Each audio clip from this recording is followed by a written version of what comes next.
Marshall wanted to do this, so we happen to be in the area, and so here we are.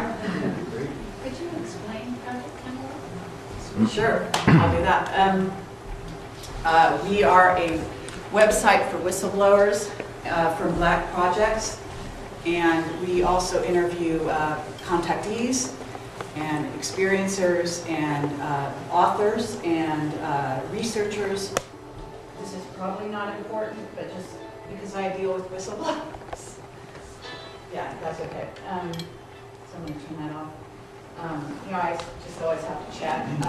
If you understand whistleblowers, so whistleblowers from Black projects are just like whistleblowers in any sort of mainstream, except that they're much more covert, and a lot of them are breaking national security oaths, etc. And we're famous for doing what is called the guerrilla filmmaking style, just putting a camera in front of somebody. We don't do sound bites. We allow them to talk for like 2 hours at a time.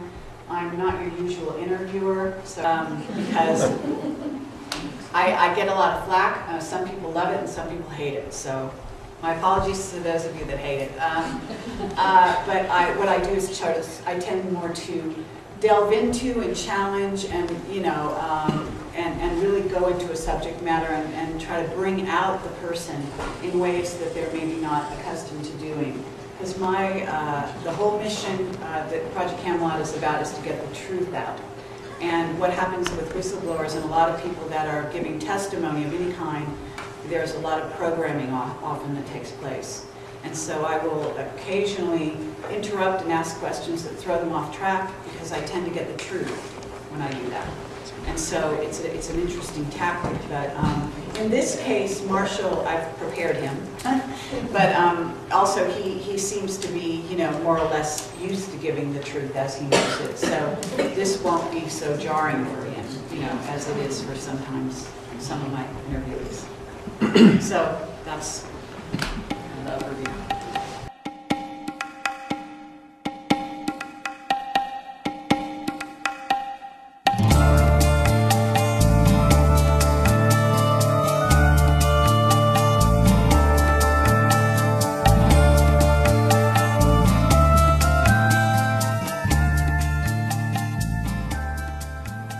Hi there, I'm Kerry Cassidy from Project Camelot, and I am here with Marshall Vian Summers. And this is a very impromptu interview done in a live setting because Marshall is up here in Estes Park, Colorado, and I happen to fly into Colorado as well to visit some friends this weekend. And I have a friend who's in attendance here who has sort of arranged this to happen, and we happen to be in the area, so I thought, why not? And I am familiar with Marshall's work. I've read Aliados da Humanidade, I believe the first ebook, maybe even the second, I don't know. I read an ebook. You read an ebook, okay. And so I am familiar with a lot of that, and I approve of that message, let me say, because it does take into account some of the philosophies of Project Camelot in general, and I will allow Marshall to really go in depth on that subject. It's very exciting to be here. It's a beautiful setting here in the Rocky Mountains, and gorgeous day. I'm excited to meet you in person, and I'm very interested to hear what you have to say. And I will try to give you as little trouble as possible, but still make life interesting for the next hour. So, so hello, and please introduce yourself to the camera for the people that are not familiar with your work, if you wouldn't mind. Okay, well, my name is Marshall Vian Summers, and I am presenting what I believe to be an important, what I call greater community awareness and understanding about the people of Earth and our presence in a greater community full of intelligent life, and what our emergence into that greater community will mean for us and can mean for us, both the opportunities and the hazards involved in perhaps the greatest event in human history. And my background really is more as a minister. I left my work as a special ed teacher for the blind about almost 40 years ago, began to teach interguidance. Had a personal revelation in 1982, which confronted me with the voice that had been counseling me, both in my inner guidance work and as a special educator. And that had a tremendous impact on altering the course of my life. And since then, I have been receiving a vast body of teachings and insight commentary called The New Message. It's a new message for humanity. And a big part of that has to do with our encounter with this greater community of intelligent life, because that has a lot to do with why we are all here in the world at this time. But we as terrestrial dwellers do not yet have the wisdom, or nor the perspective, nor the insight enough yet to be able to comprehend this greater community sufficiently so that we as the native peoples of the world do not make the kind of critical errors that the native peoples in the past have made regarding their first contacts with explorers from beyond. Okay, now just because I'm curious, and I think that the viewer will be as well, you say you had a voice that sort of changed your path come forward, and I assume this is sort of like a contact experience of some kind. Yes. And I'm wondering, could you describe the contact in a little more depth? Certain race of beings, et cetera, and is this an ongoing contact? Do you feel that you're communicating with your higher self, or do you feel that you are actually communicating with a group of beings that are a specific race of beings, for example? Okay. I consider the voice of the voice, the primary voice, to be an angelic voice. And it was this angelic voice that began to speak to me in my work with blind children. Because anyone who works with the handicapped has to be able to develop certain kinds of intuitive skills. You can't go by the book if you're really going to teach young people how to be independent livers or live independently. And so this voice grew in scope and power for me to such a point that it began to give me curricula to teach. And I taught that curriculum, and I also studied it. I also made myself the first student of my work always. And this built up to such a point that I had an epiphany of my own, because certainly that voice isn't here simply to make you feel comfortable or to make you happy, but to ask you to do something significant and to engage you in serving the world beyond what you had considered to be possible or even preferable before. So this voice experience has grown into a major aspect of my life and certainly the source of my work. And it was this voice that asked me to receive the Allies of Humanity briefings from a group of observers, off-planet observers, who were witnessing the extraterrestrial intervention in our world and wanted to provide us wisdom about that intervention to equip us and forearm us and forewarn us of what that could mean for us. We have a real disadvantage in encountering this greater community, and so the Allies of Humanity briefings are here to impart greater community knowledge and wisdom to us so that we may have this contact experience from a position of power and authority and responsibility. But the angelic voice is the voice of the new message. It's the voice that has presented all of my writings, all of my recordings, and now is beginning to reach people in other countries and around the world. So it has been quite an inexplicable journey. So whenever anyone asks me about my life and how did you come into this, I'm always bewildered at how I'm going to answer such a thing. And I think you understand this, because anyone who is connected beneath the surface of the mind, what you could call the higher self or the deeper self, begins to live a much more inexplicable life. And I know many of your readers and viewers understand this and experience this, as do the people who are gathered here today. I guess I'm a little confused in terms of when you call it an angelic voice and you say the Allies of Humanity material that you were given. Yes. Did that come from the angelic voice, or did it come from another group that was then communicating to the angelic voice? Is there some kind of relationship here? Well, yes. The Allies of Humanity briefings are briefings from an extraterrestrial source. It's an authentic off-planet communication that I was asked to receive. And I should mention that when I was asked to receive this, I was very resistant to it. I just did not want to get involved in this arena called the extraterrestrial presence in the world. But before, in 1996, I was preparing Greater Community Spirituality, which is a very core book to the New Message teachings.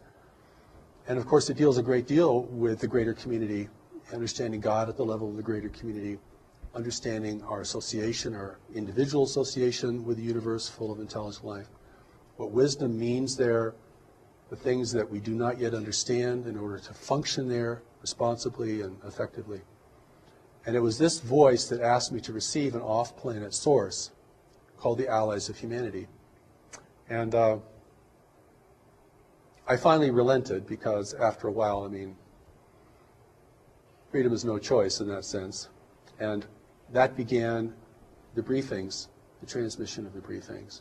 The first set of briefings happened in 2 stages over the course of 1 year, and the second set of briefings all happened within about just a few days. And the third set of briefings, which has not yet been published, most of it was received in 1 day. And then last February, I received the final chapter to it. And there's a story behind the Aliados which is pretty interesting because they're really operating as spies here in service to us because they represent free nations in our region of space. And freedom is rare in the universe, and particularly in our region of space. So we know from our worldly experience that free nations don't get along very well with unfree nations. And there's always a dissonance there and a difficulty. And so we are being, the world is now really being intervened by races who are here to take advantage of this world and of our position in this world.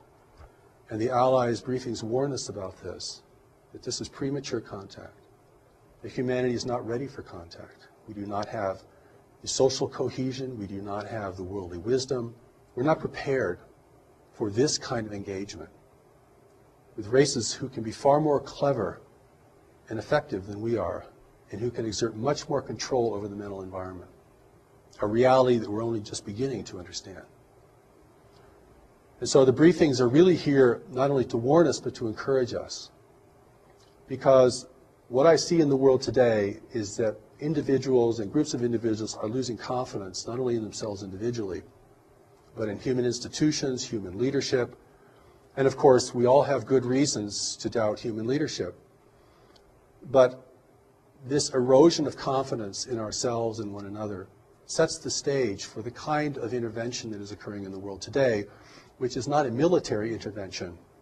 It's an intervention of persuasion and dissonance, and it's manifesting itself in different ways. And so it's very important for us, particularly for people who have a spiritual grounding, who are focused spiritually, because we can make some very critical mistakes in assuming that whatever happens to us is the right thing to happen to us. You've heard these kind of platitudes. Mm-hmm. We're right where we just need to be. God gives us whatever we need. We can handle whatever happens. These are the kind of ideas that can really get us in trouble in engaging with the complexity of life, even as it's manifesting in our world today. Okay, well, very true words. In terms of the way the briefings came to you, can you describe how they came to you, like literally the physical way they came to you, and whether or not you say they came sort of through this this particular race or a group of races, and I'm not sure which, and whether or not they manifested to you interdimensionally, physically, or whether you were, you saw them in, however it was for you. Okay, well, because a lot of people have different question. Experiences in that way when Certainly. they get telepathic information from other beings, other races, which may or may not be authentic, Right. and coming from source and so on and so on, so forth. So can you describe sort of the nuts and bolts of that, and then we'll get into the context of the certainly. material. Well, I'll hold this in contrast to the experience of the angelic presence, which is a tremendous presence. In fact, for me, it was so tremendous that when I really was able to face it completely, it had a kind of devastating effect on my life. It wasn't a sweet and comforting kind of experience. It was more like being blasted by radiation, and it certainly created a shift in me. And so I hold that kind of experience, which is a tremendous experience presence, will fill the entire room. You can't think of anything else. You can't do anything else. I mean, it's overwhelming. And if you have not learned to recognize what it is, you might think it is a terrible thing that's happening to you. You might be terrified of it. So I've had a long runway in preparing to receive this kind of presence and to receive this communication. But the allies, I did not meet them personally. They've never visited the planet. They've never been on the planet. And they make it very clear that the real allies of humanity are not here and will not come. We can talk about why that is so from an ethical and practical standpoint. So my experience with the allies was like hearing a voice on a very long distance call. No personality, no presence, something far, far away. Because they were far away. I mean, even positioned in our solar system discreetly as they were at the beginning, they were still very far away. And so this was a divine connection that is free of mechanical interference or interception. It is something we don't know how to create. I don't know if anyone knows how to create this. And so there could be no interference from the intervention itself and no interception. But for me, it was a very faint experience compared to the experience of the presence. So no dramatic meetings, didn't get on any spaceships, didn't travel around the galaxy. I didn't do anything like that. And yet the emphasis on my receiving this was so strong. And had that emphasis not been there, I'm sure I would have just dismissed it as an errant kind of experience or an annoyance. Or no, I don't want to do that. But it proved to be very important, and I recorded it in my voice, and it was transcribed. But when I read the Allies of Humanity briefings, I know this is not coming from me. And I think especially notable in the Allies is the regard it has for humanity. A seeming regard that's much greater than I think most of us have for our own selves as a race. I mean, we're a pretty clumsy, violent, and disorganized race. Collectively, we might be fantastic individually, but collectively we don't make a very good show in our local universe. And the Allies do comment on that. But for me, the engagement was very, very subtle. But when I locked into that, it was quite strong. I mean, the words flowed, the feeling flowed, the kind of beyond words you would hear in a communication had real power and efficacy, and certainly affected me, affected the people who were the first to listen to these. But it's just my voice. Whereas when you listen to the angelic presence speaking through me, you're hearing a totally different voice.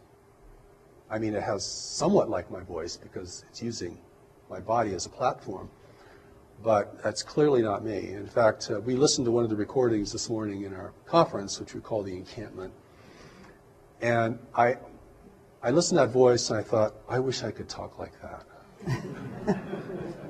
I really do, and I mean that. I've tried and I can't do it.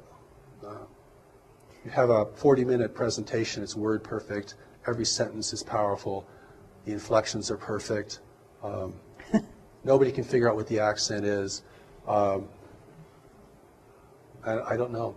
All I can say is I yield to that experience and to provide it to others, see if it is valuable for them.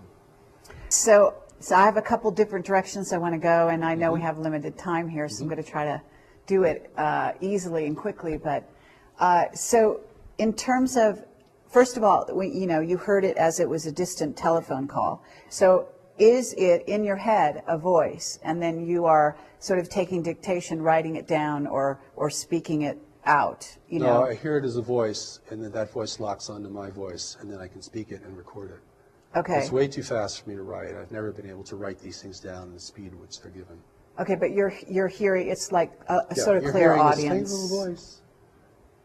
Faint little voice. In fact, before I received the first set of briefings, I was kept up almost an entire weekend because I didn't really want to accept it, by this little voice saying, would you please receive us?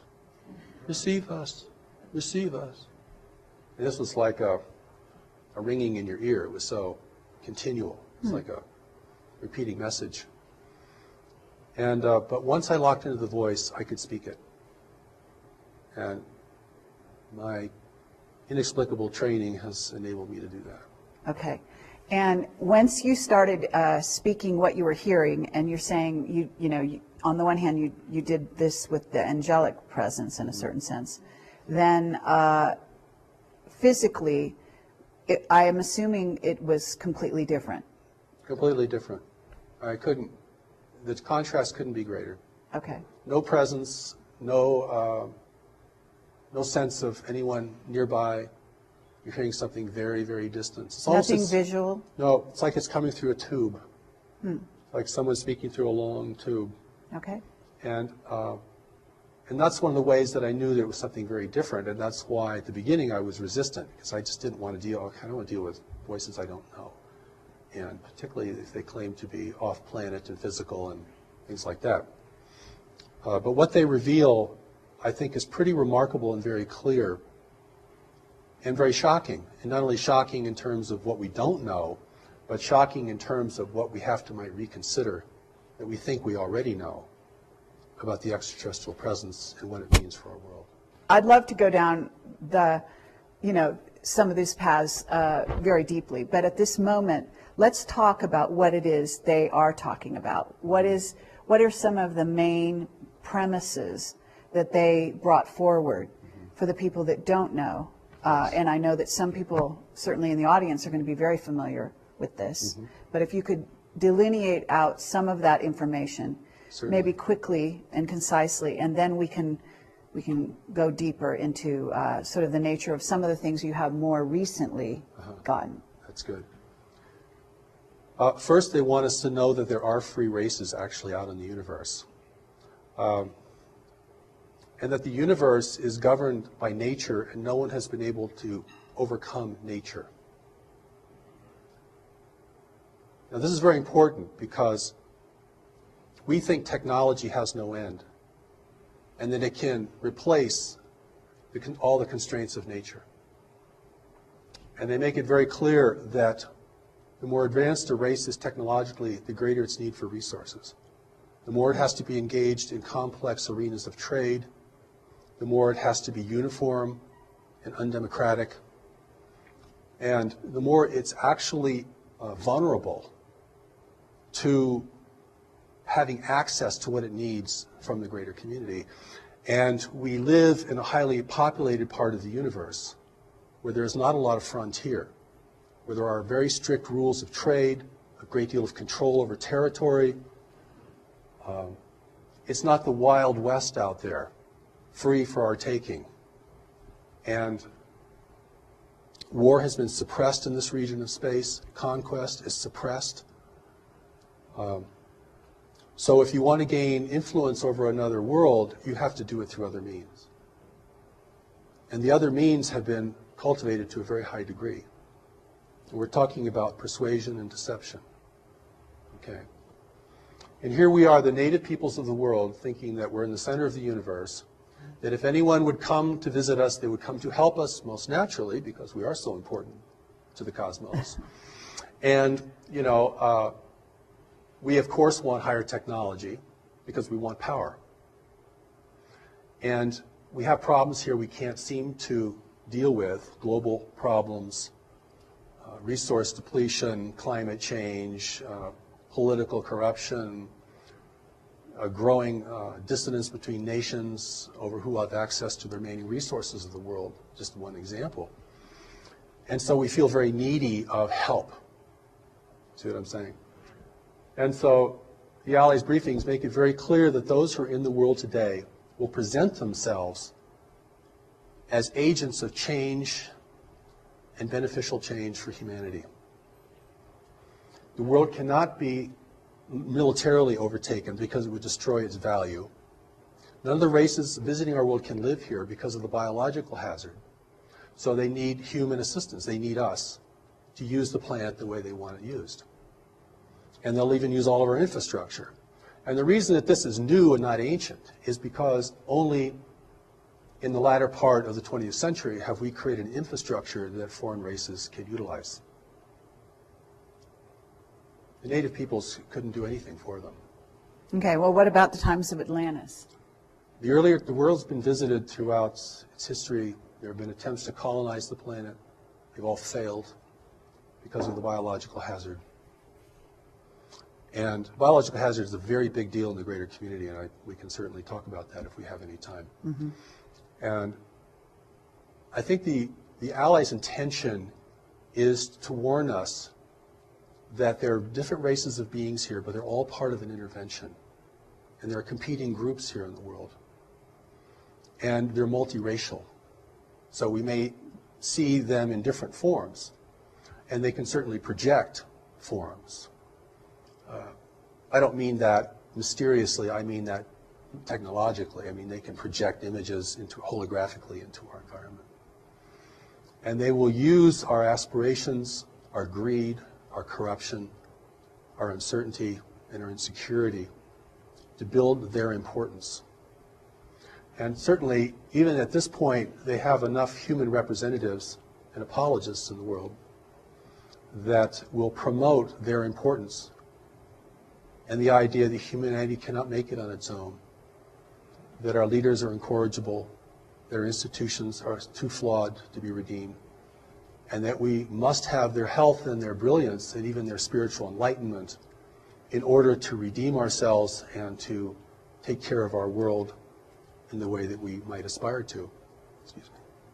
No problem. Well, that is clearly what they want to persuade us of. I understand. Now, what we don't understand is what constrains the intervention. People say, well, if they want the place, they should just come take it. I mean, if they're not taken by force, it means they're probably not violent, or they're probably not here to harm us in any way.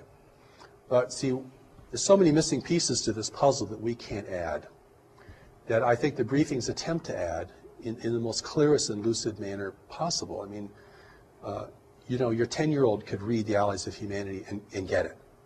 Okay, so it doesn't require a highly sophisticated notion of dimensions or dimensionality or spiritual dimension or political astuteness in order to read the Allies briefings and realize what they're telling you. Is they're telling you you're facing a subtle invasion that is not here to destroy you but to utilize you, and will use your strengths and your witnesses and your adaptability to this world, which they do not possess, in order to establish their own agenda here. Their agenda here being that they want resources. They want resources. That they also, but they also want to inhabit this world.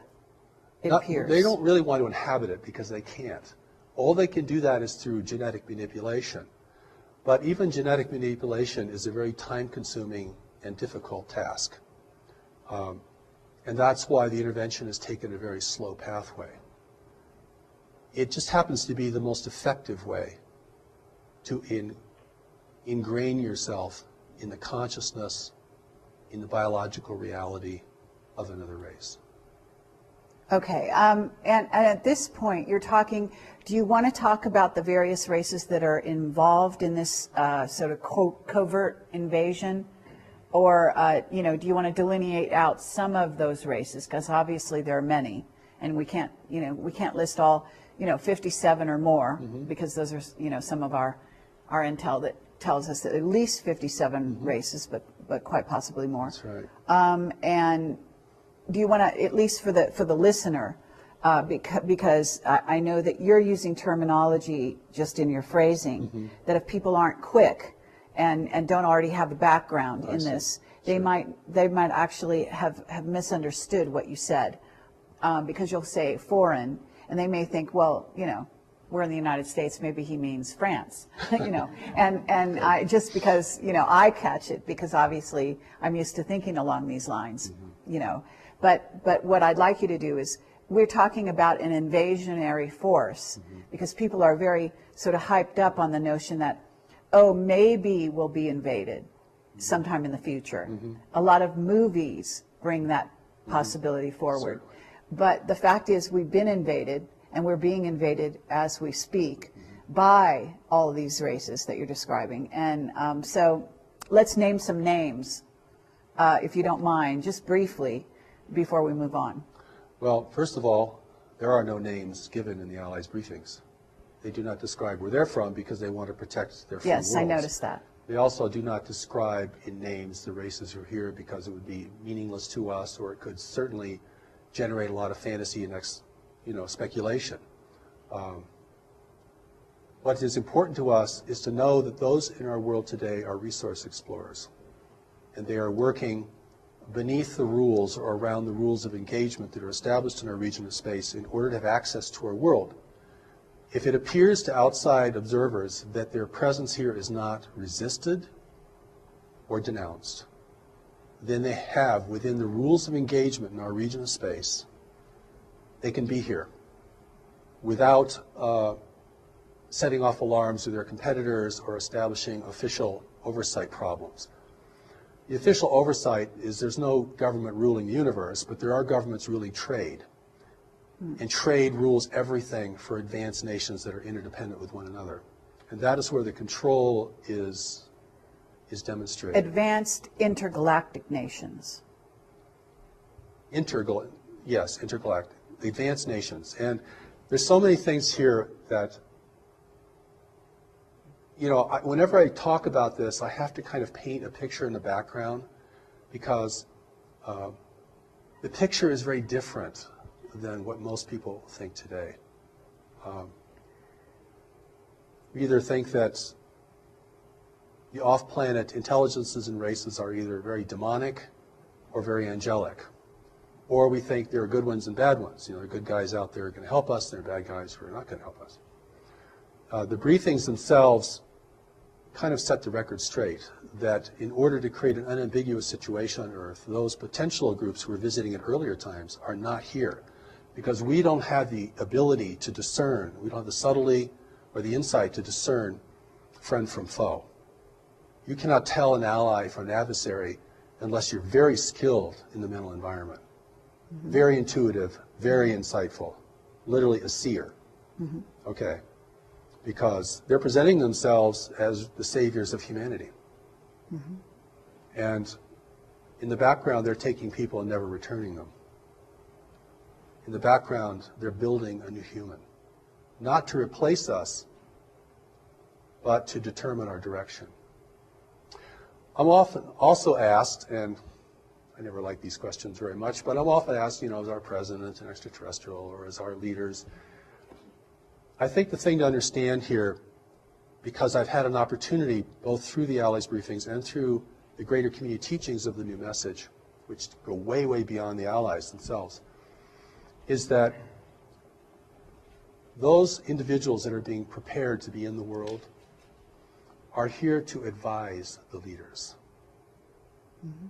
They're psychic, they're powerful, they're brilliant.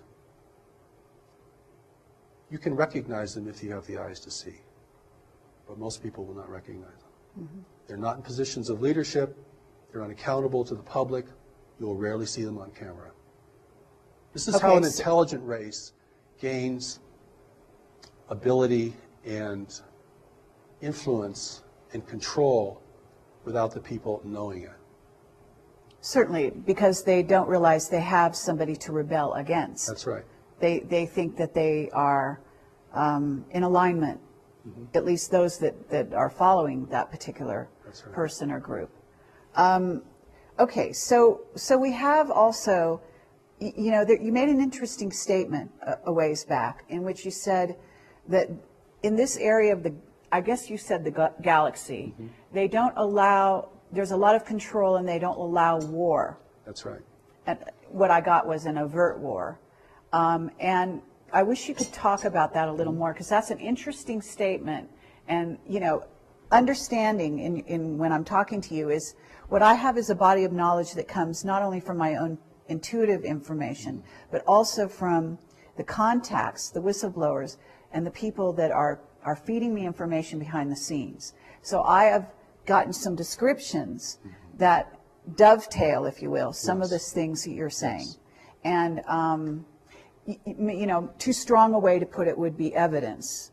But I certainly have witness testimony that would maybe substantiate some of the things you're saying. So what I'm trying to do is find out whether or not they reveal themselves or they reveal more about this picture. So when you say that there's control in this area of the galaxy, who's in control, and if there's no war, in a sense we know there's a war. Certainly there's a war spiritually. Oh, very much so.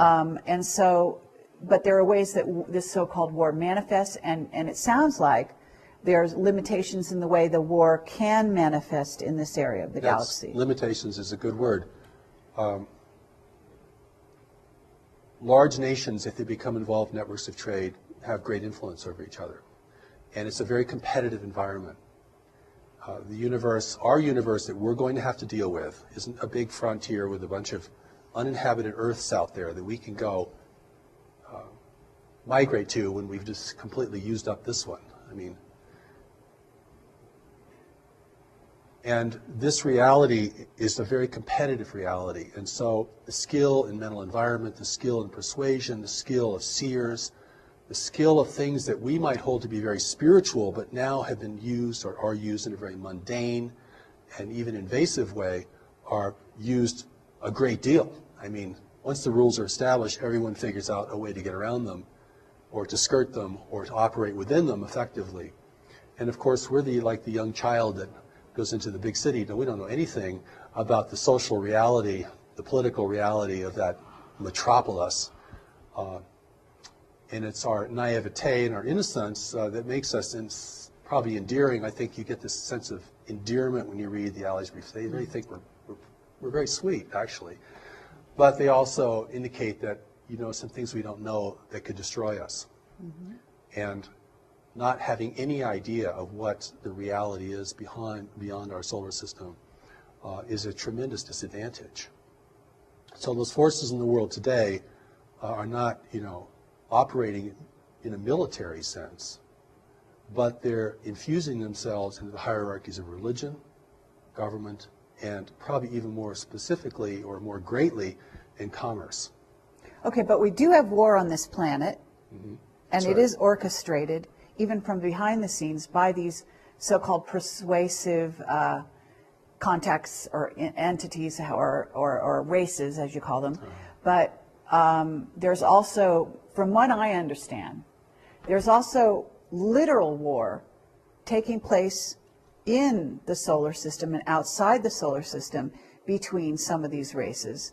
And yet you're saying there are limitations. So I guess what I'm curious about is not so much what's allowed on Earth, although certainly that's part of the question, but what is allowed in, let's say, what's allowed in our solar system? Because I've gotten information as to certain groups that are actually maintaining what you might call, what they call outposts on the edges of our solar system that either allow some craft in or don't allow some craft in. In other words, kind of maintaining trade routes, if you will. Well, there's supply routes for those who are here, and this is the complexity that gets really difficult because different nations have been contacted by different groups. And certainly I'll say a few things that might shed some light on this. One is, if you want to gain ascendancy in a world and have your presence be the most trusted presence, then you have to weaken the strongest nations. And one of the ways you weaken a strong nation is by engaging it in intractable conflicts. And then begin to erode the confidence of its people in that nation. This is very much about persuasion and acceptance, okay? I make this emphasis about war because our whole orientation to space is war. Mm-hmm. Star Trek, Star Wars, War of the Worlds. Right. This is where we're coming from as a people. We think the universe is just another big battleground between empires and freedom fighters and all this kind of stuff, which is a total projection of, you know, our reality here on Earth. Mm-hmm. But the truth is we're facing a non-human universe. And that alone is enough to give people chills. We're facing a universe that does not value human values. But we're also facing a universe that, like every other creature, requires resources to live, has to deal with competition, has to deal with provision, has to coexist with others. So our emergence into the greater community is an emergence into a much more sophisticated and complex environment. And we're going to emerge into this greater community because we can't stop. It's happening, not because we're going out and finding out what's out there, but because what's out there is coming here. Not all of what's out there, but some of it. The briefings also indicate that there are very few worlds in the universe who know of our existence. That's an interesting statement. Those who do know keep it a secret. Fewer competitors. Or the freedom-loving races certainly don't want anyone to know, because if freedom is rare in the universe and you begin to promote the idea that there's this beautiful virgin world down here being despoiled by its native peoples, its stewards, then you're going to have a lot of intervention. You know, it's in the, this is the Ali's briefings talk about this, as well as the New Message Greater Community teachings, is that we're following a very normal path of self-destruction. That most races that become technologically endowed begin to outstrip their world's resources and are usually engaged in the greater community, not because of their explorations, but because the greater community arrives, offering gifts with their secret plans. And that's how the inducement, that is the inducement. The inducement is not just to be a conquered people, because we'd resist. And if we resist, they couldn't function here, and they destroy the value of this world.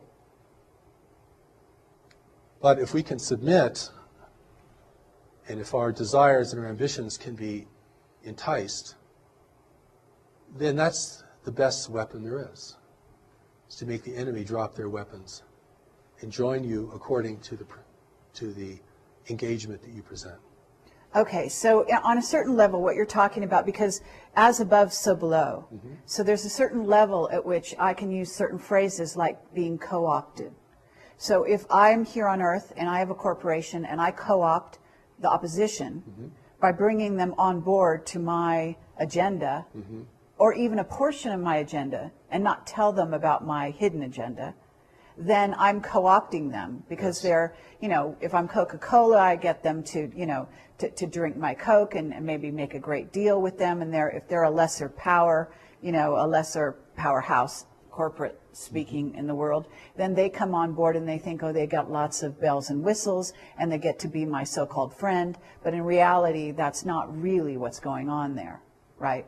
That's right. I'm Coca-Cola and I'm going into Africa and giving them Coke, free Coke, even whatever. I give a lot of things away, right, initially. Sure. And then they become my friends, and then they let me in and they let me buy land, they let me build corporations, build, you know, and then pretty soon I'm employing them, but pretty soon I'm also ruling them because I'm employing them. That's right. And so on and so forth. So by the same token, if we go off planet, a similar thing is going on.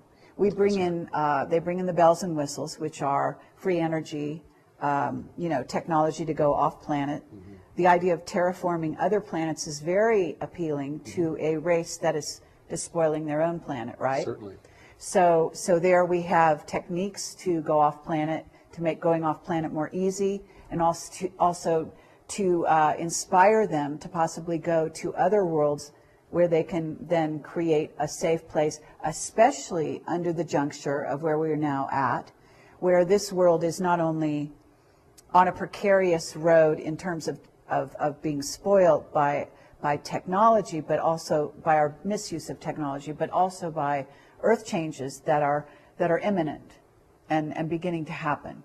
So that in that scenario, and then some of our black projects have what it's called, you know, Project Looking Glass, and they have future technologies that can see the future, or potential futures that have more potential of happening than other potential futures, and then that gives them the upper hand. Certain countries on this planet, the upper hand, so they can conduct businesses in a certain way to go in alignment with a positive agenda towards the future that looks like it's more likely going to happen anyway. So they're planning for a for a certain scenario, and the scenario involves earth changes on the one hand, it involves rolling out a sort of population elimination agenda on another, and then also sort of this resources trading establishments with various races off planet to where these alliances have been made and built and kept up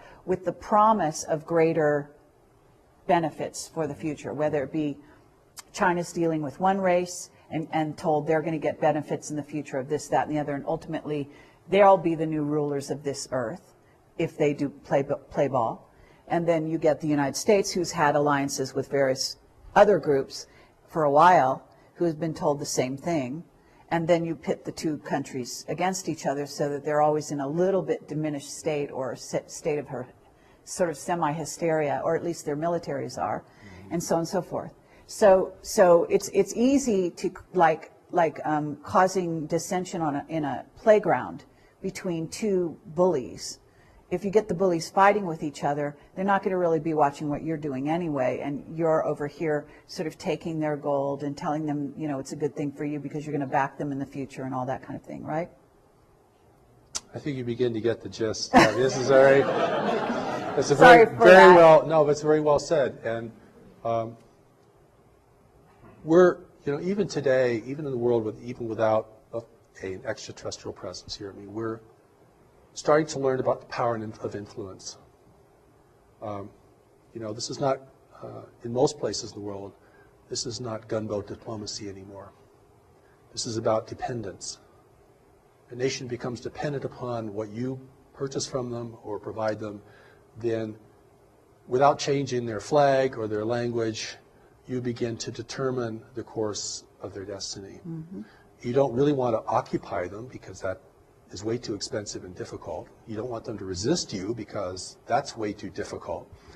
And this is beginning to give us a picture of how nations influence one another in a greater community where the level of sophistication is much, much higher and where the psychic abilities are much higher. So I always want to take this into a larger arena of life, and also I hope we have time to talk about what the connection is to our core spirituality, because we are in the world today for a purpose, each of us. We're here to be in a time of transition and danger in the world. You know, the greater community, certainly many people feel connected to it anyway for reasons that they probably can't explain very well. And it's certainly going to be part of our collective and individual destiny. The fact that it's still, you know, barred from the social discourse doesn't diminish the fact that it's centrally important to our future and to what kind of world we're going to have. But it's very muddy water. And even the truth has been so sullied. I gave a presentation in Denver about 10 years ago to a group there, and a young man came out and he said to me afterwards, he said, you know, there hasn't been anything clean about the extraterrestrial presence for 25 years. And so, you know, we have to look now at what our relationship with this greater community is, our relationship with this intervention. I mean, not the whole universe is intervening here. I mean, we're just part of a larger environment, and we've come of age. Mm-hmm. We've reached puberty technologically, okay? We're now subject to greater interests, and we're also destroying the planet, the wealth of the planet, the wealth that others would value. It's biological wealth. When I say resources, I'm not talking about, you know, coal seams. I'm not talking about the kinds of things that we think are really important. I'm talking about biological elements in a universe of barren worlds. I'm talking about blood, talking about plasma, talking about cellulose. I'm talking about the building blocks of life. This is precious stuff. The recent Allies briefings say, you have no idea how important a tree is. So it's really important for us to begin to get a more greater community perspective, if that's possible, than simply projecting all of our values out onto space, which will never really inform us of what we're dealing with. And that's what I think the Allies briefings, the greater community teachings of the new message, give us an opportunity to step out of this and to see the universe in a more prosaic manner, not a multi-dimensional, not in a way that, you know, is extremely subtle, but in a way that's manifest, because we have to deal with the manifest reality before we can deal with the subtle reality. You know, if we're running out of money, or if we've got a tumor in our side, right, or if we just lost our house, that's a lot more important than our meditation practice for that day. And so it's the manifest reality we have to begin to get a handle on. And that's not as complex, I don't feel as complex, or as mystical, because this is level confusion. Level confusion is a real problem here, because there are different levels, and the levels present different kinds of things to us. But if we miss the fundamental level, then we're the native peoples of the world, encountering resource explorers that we know nothing about, whose intentions are never revealed, whose activities are surreptitious, whose impact upon people is generally destructive and manipulative. Then we have to deal with it at that level primarily if we're going to be a free race in the future. If we can't deal with it at that level, if we get lost in the dimensionality of this whole phenomenon, which is big, we're going to sell the world away or give it away. And we're going to do that. It won't be taken from us. Okay. And that's the difference. You see, this is where human responsibility or ability to respond becomes critical. And in the New Message teachings, one of the important things about greater community spirituality of the universe, is this reality of knowledge. Because, and I'm going to use this word in a different way. I'm not talking about information or book learning or, what we learned in high school or university. I'm going to talk about knowledge as a deeper mind. We can call it higher self, Christ self, Buddha self, whatever. This mind operates beneath the surface of our worldly mind, our intellect, which is pretty much totally conditioned. I mean, you're never going to totally recondition your personal mind. I mean, it is thinking how culture thinks. It is thinking according to our biological and social realities. It can think better, and it can be valuable, but it is very, very ingrained. Excuse me. Knowledge is really important here because it's the only part of us that cannot be manipulated. Okay. And I want to take knowledge out of the religious realm, if I can, or the high spiritual realm, because there's so many things associated with it, and bring it down into a kind of a consciousness baseline. This is the well of what you know and can know, and your ability to know. This is the part of you that's still connected to God. Not the part of you that's living a soul journeying through manifest reality. This is the part of you that didn't leave, that isn't journeying through manifest reality, or it's going with you, but it's not on that journey. This is the only part of us that cannot be manipulated by any worldly, extraterrestrial, interdimensional, anything. This is important because this is the source of our strength and our integrity and our ability to see. If that does not become the emphasis of an evolving humanity, then we will be seduced in mass. And we'll be seduced in a way we never thought we'd be seduced. And how we'll be seduced is being offered what we want, which is the most deceptive form of seduction there is. Beauty, wealth, and power is part of that, certainly. And we're very primed for it. I mean, as the world becomes more disorderly, as resource depletion continues, as nations become more fractious with one another, and we're entirely able to make our own war, by the way. You don't need any help from beyond to do that. We're very good at that. We've been doing that for a long time, and nobody has to teach us anything about that. But the wars that we become engaged with, particularly in larger powers, do have a purpose for the intervention. If the only nations that could really rally the world are weakened sufficiently through intractable conflicts, and if the two or three strongest nations in the world are repitched in opposition to each other, or that's fortified, there will never be a consensus here. And that doesn't take as much intervention as you might think. Because everything that happens that we do is a result of our decision making. And what influences our decision making is what informs our decisions. And this is where the power of knowledge becomes centrally important. And this is where our spirituality isn't just a wondrous place to be, or a place to escape into, or a coping mechanism for dealing with a harsh and incomprehensible world, but becomes the traction for really being powerful here, and insightful, and beyond persuasion. And this is the part of us, amongst other things we have to develop, that's very core to our success, in my view. The Aliados briefings talk about this. The power of knowledge is the greatest power in the universe, and the intervention's not using it, or they wouldn't be here. At that level, you can see this clearly. This is not a mystery. I've gone to conferences that said, this is not a mystery. And everyone's like, what? Because keeping it a mystery is part of the deception. We're going to keep this so inexplicable, and we'll never get it, and it's magnificent. It keeps the adventure going. Like, this is an adventure in consciousness. Study these things. That's one line of thought. So when I've gone to speak to groups of people and presented the Aliados briefings in as gentle and compassionate way I can, I mean, the resistance is tremendous, because it's like I'm taking people's parade away from them. I'm taking their lollipop away from them. I'm depriving them of this really exciting thing that's going on and turning it into just another damn thing we have to deal with in life. And Okay, at that moment I'm going to stop you so we can change tapes. I'd like to talk a little about God, because God is a part of this. And we are spiritual beings with a spiritual origin and spiritual destiny.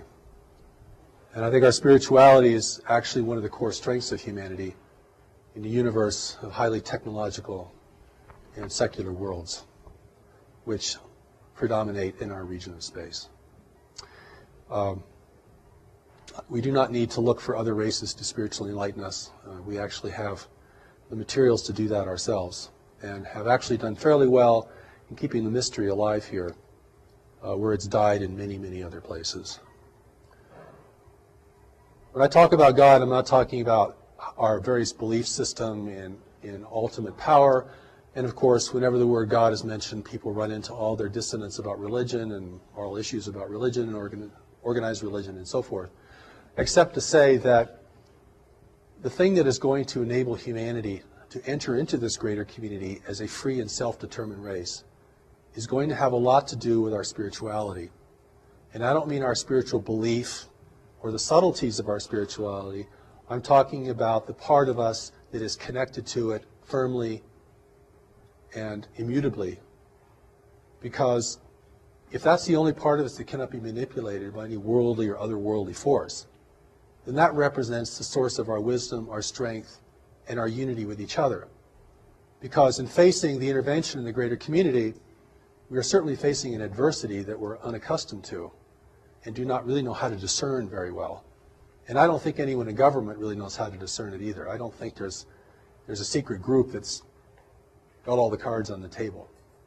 And they're being influenced as well. So it comes down to what people see and know and their responsibility within themselves and to others, because this is what enables the native race to rally and to begin to question, at least question at the outset, the meaning and the value of this. If we're hungry for technology from beyond the world, which is part of the inducement, it's liquor for the natives, for sure. If we want others to come and rescue us, that will be accommodated. If we want an overseer in the world that's non-human, that will be provided. But it's really, we have to grow up and become responsible. We're going to enter this greater community. You can't have a nation full of run by tribal conflict and warring nations. And so in adversity here is the opportunity. And the opportunity is the intervention and the breakdown of environmental stability in the world are the two things that can prompt humanity to unite in its own defense. It has to be that powerful to overcome our attitudes, our beliefs, our history between nations, the contention between religions, all the things that fracture us and are fracturing us further and further and further, most of which we're doing on our own. The intervention can step back and just let us degrade ourselves down. They'll help us do that in certain ways. But I mean, we're doing a pretty good job, even if we didn't get any assistance. The opportunity here is really that humanity has to unite to be in the greater community.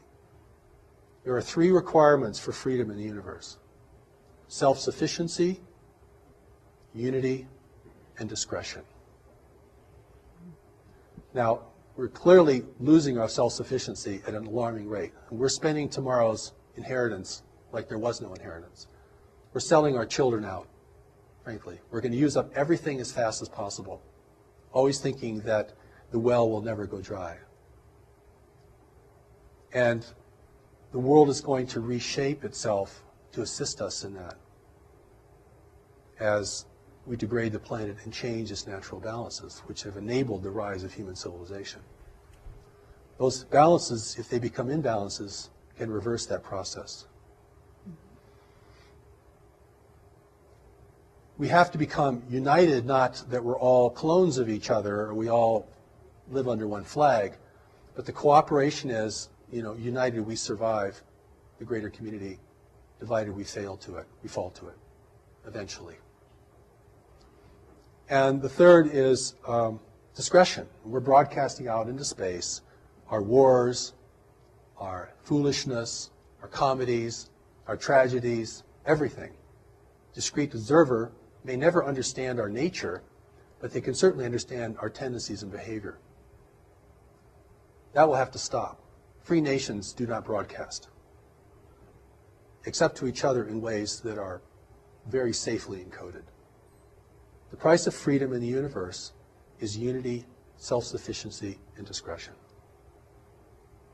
If we require other nations to provide our core resources here, human freedom will be lost. I don't care what your political persuasion is, what country you come from, what your religious belief is, what inner voices you listen to. That's the name of the game. Okay. That's very interesting. I'm not sure, the last one, discretion, I would say discernment, but in a certain sense, I think you're using it as a more active verb. Yeah, that's right. I would include discernment in that, but certainly Right. discernment has to lead to discretion. Right. Yes. So it's sort of the outside, the last point of station before action or as part of action. But so what you're saying though is very interesting in the sense that, and I don't want to make light of it, but the Ronald Reagan saying of, at some point that if we had a common enemy, that would in theory unite us. Mm-hmm. Now, I'm not sure that he meant it in quite the same way you do. Yes. And Right. and I think that people listening to this who are skeptics and who may be less sort of willing to accept any of your message might sort of look at that statement in that way. So is there a way that you can address that in the sense that if you were talking to the people that sort of love to go off on that Ronald Reagan quote, Right. Yes. What would you say? Well, I first would say that people are terrified of human unity. I mean, I've spoken to conspiracy groups before, and human unity is just a big flag. It's a red flag. When I talk about unity, I'm talking about responsible management of the planet and cessation of human conflict. Not just purely for moral or ethical reasons, but for really practical reasons. I mean, we're going to have to protect the arable land of the world. We're going to have to protect fresh water and renew fresh water. We're going to have to do all this stuff, or we are not going to have a future, or not a desirable one, certainly. And that is part of the reason the intervention's here. The other part of the reason the intervention's here is we're at the threshold of becoming technologically powerful enough to discern it effectively and to communicate out into space that we don't want anyone messing with us. Stay away, please. We're not ready. We'll let you know when we're ready. That's why the real allies of humanity, or races that could become the allies of humanity, are not interfering in the world today, because it's highly unethical for them to do that. Even if they wanted to help us grow and become peaceful and peace-loving, they would have to control us to do that. Or they would just send their wisdom, like in the Allies briefing. They just send their wisdom. They're not sending, advisors down here to encourage us, persuade us. See what I'm saying? There's a big difference between sharing wisdom with somebody and beginning to control their life, or trying to control the life or the outcome. I don't consider the intervention to be evil. I think it's just self-interest in the universe. And we have things they need, and they really need them. So there's a lot of myths here that have to be blown up about, you know, self-sufficiency and free energy, which is a total myth, by the way, in my view. I mean, there's no free lunch in the universe. And even if you could harness free energy, like harnessing the power of the sun, you're going to have to create some pretty powerful technology to do it on a big scale. So you still need resources. Right. Right. So even if the energy is free, in order to capture it and use it, you still need huge infrastructure, lots of resources, all these kinds of things. So it's not really free. See what I mean? Sure. You know, it's not really free. But I want to go back to God, because whether people believe in God, it's important that they know that there's a part of them that cannot be corrupted. It has never been corrupted. And that there's a way that that part of them can speak to them and advise them. And this is, you can call it your ground of being, your gut feeling, whatever you might call it within a religious or a general vernacular. There's a part of us that has to advise us. You know, Well, or you could say to the intervention, can't you just see this for what it is? 50 years of UFO research, can't see it for what it is. Why is that? 50 years of UFO research, cannot see this. Oh, we know we're being visited, sure. We knew that 50 years ago. Haven't gotten any further, really. Got lots of sightings, got drawings, and radar, and tons of speculation, and lots of kind of science, pseudoscience, all kinds. But can anyone say, what is this? Well, we're talking about the agenda of the so-called invaders, you know.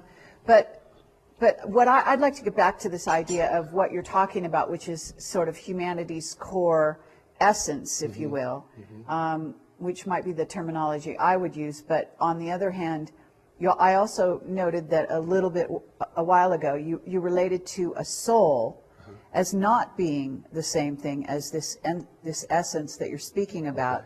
And I think that's an important thing to address, because I think there will be spiritual people out there Certainly. that will be concerned at that distinction. That's right. Well, in the way that my understanding has evolved and what's been presented to me over these many years is that don't usually use the word soul very much. I describe it more as a part of us that's still connected to God, that's very wise and looks on everything with much greater discernment and depth. There's a part of us that is disconnected from God. And we live in the part most of the time that is disconnected. And that's almost the price of being in the world. Because if you really had full God awareness, you either wouldn't want to be here. It's way too dissonant. Or you'd have to be here on a major mission, and you'd garner a lot of resistance. And that, in that sense, that's enough. If you know that a part of you is wise and a part of you is not wise, and you can distinguish that on an increasing basis in your own experience, then whatever your religious affiliation or belief or ideology might be, you can relate to this. I mean, people know what I'm talking about. You know, when I've gone to foreign countries and talked about the intervention, no problem getting that. Hey, we've been intervened with for centuries. We're being manipulated right now. I mean, there's no pretense of freedom and democracy and, where nobody can affect us because, we're God's chosen race. And people know exactly what you're talking about. I mean, it's just from a different source. Oh, okay. Yeah, I can get that. Sure. And so it's this ability to see, recognize, and know things that's going to be very key. And it's, it's under the radar of the intellectual conversation. And in my view, it ends up in the final hour being the most important thing. Because we're never going to fully understand the intervention, how it works. We might finally figure out its impact on our governments and the way they behave, which I think a lot is being done there. I think on our end of the spectrum, we're putting a lot of things together. And that's your work. And it's very laudable work. It's very important work. Because that's the part of us that's going to capitulate first. And I want to say one more thing about that, if we have time. One of the arguments for intervention is that intervention threatens our economic interests. And therefore, our economic interests, you want to thwart intervention. But it's really the opposite. Our economic interests would be the first to be persuaded. If you can give power no one else has, one little piece of technology which may be a trinket in the universe, if that gives you supremacy in your world, your business world, your life, oh boy, that's unbridled greed right there. Well, I so mean, there is, in my work, though, yeah. these groups have been bought off in that way. In other words, that's a done deal. They have sold their souls in that regard. So what we're talking about is, now that they've done that, and they've done it in our name, so to speak, whether it be the U.S. government or Chinese governments have made deals with the visitors, okay, for these trinkets, as you call them. So knowing that it's been done, now what? well, I don't think it's a done deal, because there are elements in our government, this is what the Allies talk about. They don't really talk about our government because they don't really know much about our government, except that we transmit everything. Even the government transmissions can be, somebody could sit out there and read just our entire script, you know what I'm saying? There are factions within our government that are aware of the intervention that support it, and there are factions that resist it. Oh, right. So true. this becomes very complex. I mean, when we talk about they've all been bought off, no. Has the government's all been bought off? No. The situation is much more fluid than that. Mm-hmm. Okay. Or it is a done deal.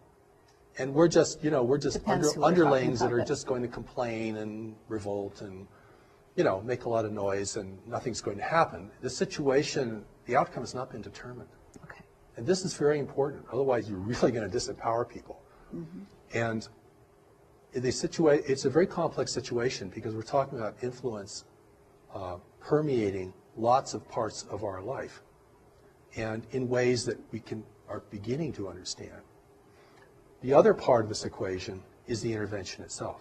What guides it, what restrains it, what it can and cannot do, how it has to behave here because it's being watched by other nations. And so if it appears, like I said before, if it appears that we are at least tolerating its presence, if it appears that we're accepting and benefiting its presence, then it looks like we are granting them permission to do whatever they want to do here. If that's the appearance, again, this is the problem. Okay, but there's a lot of that going on. So Yes. whether we can say, we could give percentages and so on and so forth, but the issue that I'm kind of trying to get to is that if we have a faction, and we're certainly aware of what we call white hats in the government around the world, who are not willing to cede sovereignty, whether it be of nations or individuals, to these visitors, whoever they are, regardless. Then at that point we have, in a sense, allies of humanity in our governments and in the powers that be, so to speak. And so given that we have that, then what is the next step? Because, there's a level at which individuals cede their freedoms, okay, and that has to do with how they interact with visiting races, and then also with governments and so on. And then there's a level at which governments cede their rights and so on. So at what point do they pull back, and how do they pull back? Because you're saying, in other words, if it's allowed on a certain level or tolerated, as you put it, then they proceed. So how do they say stop? And what is the terminology, what is the means, what are the methods in which individuals or governments or representatives of governments say to these beings, say to these invaders, stop? Or how does it communicate it to stop? I mean, if there's appearance of resistance here, opposition and resistance, that's powerful. Even if it comes from, the public. See what I'm saying? We don't know who's a white hat and who isn't a white hat in the government, and certain people certainly are, we can suspect in other ways, but it's what are we going to do? Right. What are you going to do? In your position, you have influence and can present many things to many people. What can I do? What can the people in this room do? What can anybody do? I mean, the first thing I think we have to do is begin to recognize this reality is occurring, and we have a responsibility to deal with it.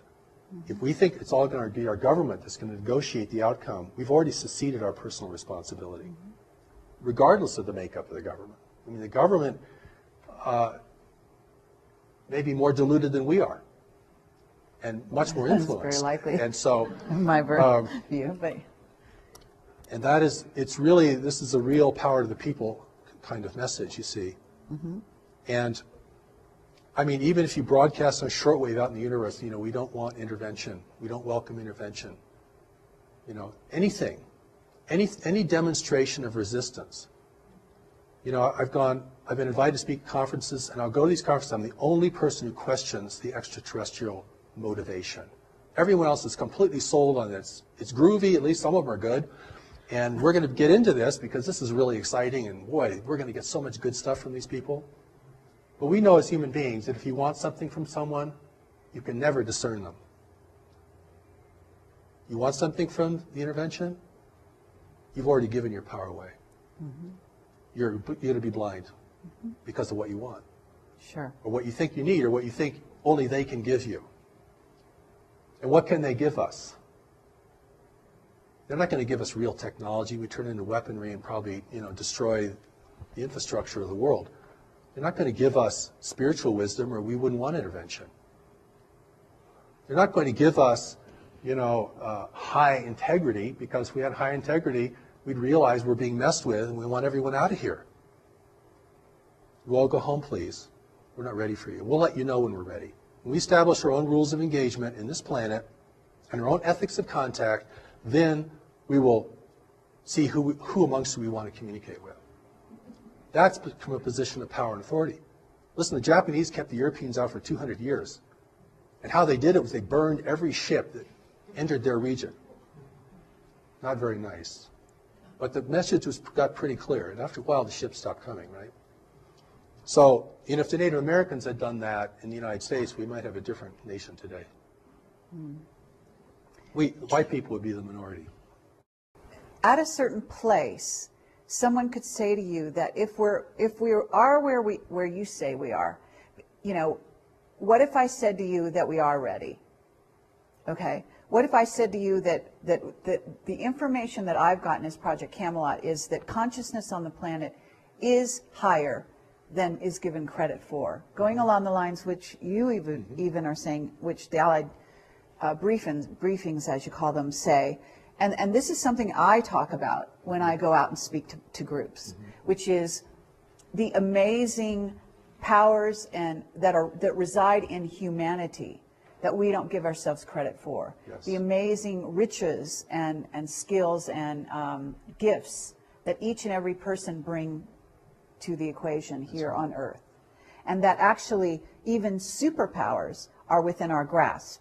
In other words, that this human encasement, whatever you want to call it, is perfectly conceivable for us because of our amazing potential genetically, as a genetic library, have all the skills embedded in our DNA that all the races that visit here have.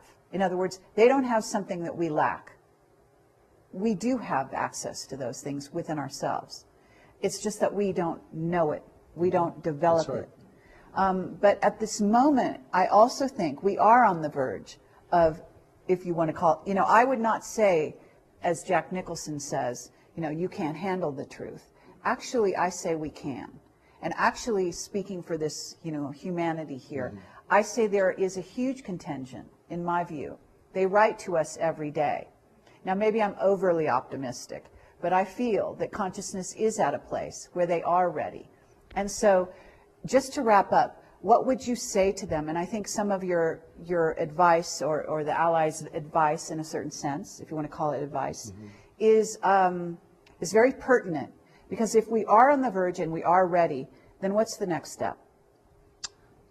I would say that we can be ready, and we're not quite ready. We have, as you mentioned, we have the resources to be ready. We know more about this planet than any other race in the universe. We're the only race in the universe who could survive here successfully without a great deal of adaptation. We know more about our nature than any other race in the universe. We know more about our history and our tendencies than anyone else in the universe. And that if other nations want to help us, they should share us their wisdom about what life is really like and the pitfalls and dangers of functioning in a greater community. So my emphasis through all of my work is to empower people to be strong, effective, and compassionate. And But we're going to need strength. I put that first, because you can't be messing around in the face of the greater community. This is big time life. And we're still, we're still in a very adolescent phase collectively as a race. I mean, we're still very indulgent and foolish, and we're not responsible to the future. We're not saving resources for the third generation out. I mean, we're using up everything. So I think the change in that is a change, not just a change of understanding, but a change of heart, to realize we are the stewards of this planet. If we want to continue to be the stewards of this planet, individually we're going to have to learn some new things. And we're going to have to become really strong and honest and effective in our lives. And this is about individuals now. This is not about going to change the government. I think that's pretty hopeless as the first step. We're not going to get them to divulge their information, because if they ever do, it probably wouldn't be whole or complete anyway. And so, but we do need to learn about the greater community itself. We do need to learn about our personal strengths and responsibilities. We certainly all have to get our own house in order, personally, individually. And that's kind of that's a great starting place, of course. But, humanity can never give up. And the intervention is either here to win us over or discourage us from resisting. That's the power of persuasion. And I look around, I see, many people are on a downward spiral. They're losing heart, they're losing faith, they don't know how to handle their life. They're getting very discouraged by what they see in the world around them. Their own sense of inadequacy can overtake them. So, you have to build the person up. If you want to take them into a battle of who's going to control this world in the future. And this is a battle at another level, all right? This is like warfare at another level. Okay, we're not going to be clubbing each other over the head. But we are going to be determining, what has power and meaning in the world. And that's why, in my work, we present the Steps to Knowledge. It's available online. You can go read the Allies of Humanity at alliesofhumanity.org. Go to newmessage.org and study Steps to Knowledge. Putting tremendous things available so we can reach people not only in the Western nations, but all around the world. And something like 60% of the planet has access to cell phones now. It's amazing. And so that education and orientation has to happen, because no one on earth is going to win if an intervention is successful here. There are no winners amongst us. The profiteers will be subjugated just like the rest of us in a controlled world. And, we're rich or poor, whatever our race, nationality, we're in this together. This is our world. And we're going to have to really re-earn the right to have it be our world. We have to clean it up. We're going to have to build kind of networks of cooperation, even just to do that. So I'm talking about something very expansive, very complex, but the incentive has to be there. And the incentive isn't just for wonderful things. The incentive is also the fear of failure, because we can fail. And there's nothing wrong with being aware of that. We don't have to be terrified of the world to be aware of that. That's just a reality that we know we can fail. And if we understand that correctly, without denigrating ourselves, then we know we have the power to rise to occasions. And certainly there could be no greater occasion than this. Thank you. Thank you, Marshall Vian Summers. And I really appreciate it. What I'd like you to do is just give out perhaps your URL for the people listening, and any attending knowledge that they need in order to find your work and to pursue it further. Good, thank you for that. The Allies of Humanity briefings are at alliesofhumanity.org. We're a nonprofit organization. And the first Allies set of briefings is up there for everyone to read. It's also available in ebook now. And the second Allies briefing is in print. The third Allies briefing we hope to publish next year. One of the seminal works on the greater community for us is called Life in the Universe, which we plan to publish next year through New Knowledge Library. And we'll send out announcements and so forth. Our main website is newmessage.org, and there you can see much of the New Message teaching is available online, both in audio, the original voice of Revelation, what people can hear. That's the voice that spoke to me, that was recorded, and you can hear that.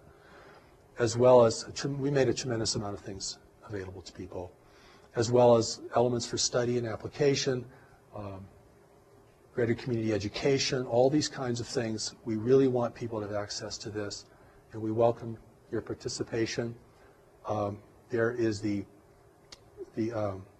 Declaration of Human Sovereignty, which is a document modeled after the Declaration of Independence. It's kind of a statement indicating to the universe our will as the people of Earth, our rights. We establish our rights. We establish the fact that we are being interfered with, and we do not hold that to be appropriate, and the kind of engagement we would like to have with other nations who are interested in us. And that's a very powerful document, and I think, there's already minds working on this. This is, we may think we're alone, we have a small group, or maybe we're all alone as an individual, and we're trying to put all this together, but there is a groundswell around this, and there is a greater community awareness that's growing. And that awareness really has to be wise and efficacious, and that's why I invite people to explore these materials. And thank you again. Okay, well, thank you very much. Now I'm going to ask you one question that's going to open a whole can of worms, but I'm going to do it anyway right at the end, sort of a addendum, because I realize that if I don't ask you, people are going to say, oh my God, you didn't deal with the subject. So, Earth changes, and you have a video out that's fairly recent that I saw. I'm not sure if I saw the whole thing. I saw part of it. And you're addressing some of the imminent Earth changes that are going to be happening, and specifically you were addressing even this fall. And so this is a timely interview. Yes. We're dealing with some possibly imminent Earth changes as I speak. Today is September 11th, 2011. Sort of an auspicious day, perhaps, auspicious by day. some people's estimation. There's potentially Elenin, there's potentially Nibiru and or the brown dwarf incoming to our solar system. Not sure where you stand on those topics. But basically, what can you say briefly with honoring the fact that you do have it, have some issues with the length we've been going and so on. Just briefly, could you address what you think might be imminent and why? Well, I'll deal with the prosaic first, and the things that we can all touch upon is the fact that food, water, and energy are declining resources in the world, and will be increasingly so. And those things, which seemed the most ordinary kinds of things, may in the end prove the most difficult for us. Certainly, earthquake activity is increasing. Volcanic activity seems to be increasing, from my understanding. And but I think the thing that's going to create tension between nations and in communities and within our own personal lives is going to be really the fundamentals. And the fact that when you look out on these beautiful mountains here, and I don't know if your camera can take any of that in, you're going to look at a dying forest. That's a dying forest out there, beginning to die. That's because the planetary climate has changed only 1 degree Fahrenheit. That is enough to unleash forces that I'm not sure anyone could foresee. Maybe people did foresee that in the western United States alone, we've lost 40 million acres of trees from a very slight variation in our climate alone. That and the availability of water, clean water, the growing aridity of the world, particularly in highly populated areas such as Africa, the Sahel, the Middle East, Southeast Asia is having a critical water problem. These are earth changes that these are big things. This is a 4-alarm fire, actually.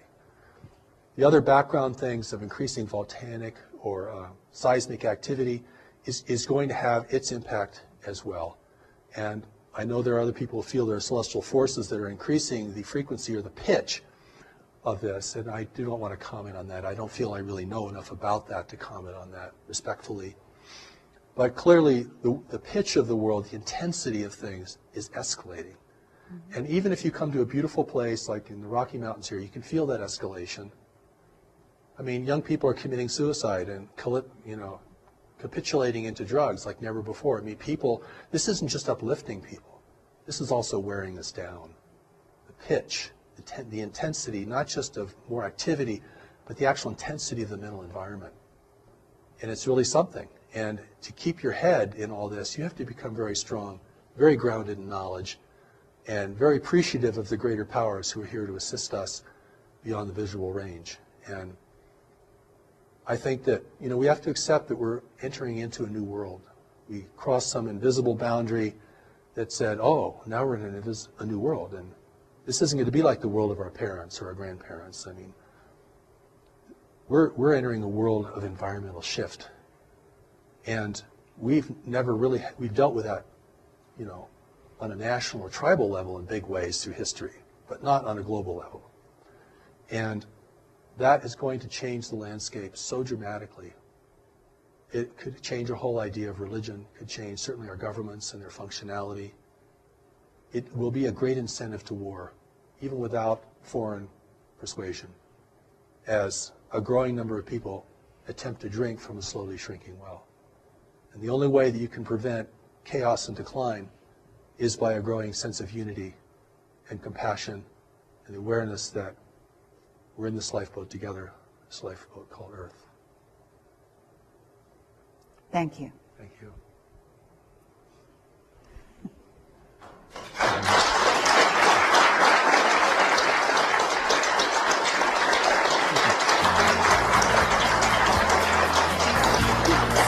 You're good.